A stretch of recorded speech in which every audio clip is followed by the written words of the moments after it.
Replacing an ABS sensor isn't the most painful thing for your wallet, but it's not pocket change either. First off, ABS stands for Anti-Lock Braking System. It's that smart tech in your car that prevents the wheels from locking up during heavy braking situations. The sensor itself is like the car's lookout. It keeps an eye on the wheel's speed and tells the ABS control system what's up. The cost? Well, parts can vary pretty widely. You might find a sensor for as low as $20 if you're lucky, or up to $100 or more if you're not. That's just for the part itself. Then there's the labor.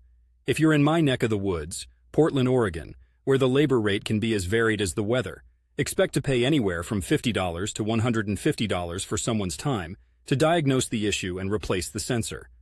Sometimes, though, it's not just a one-and-done deal. If the sensor took some other components down when it decided to quit, you might be looking at additional costs. And let's not forget diagnostics. Mechanics usually charge for digging into the problem, but some might waive that fee if you get the repair done there.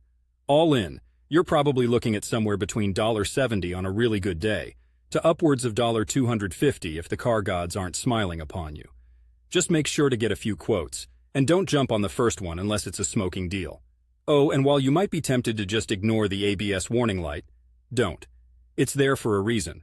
The ABS is a key player in your car's safety equipment, somewhat like a linebacker is to a football team.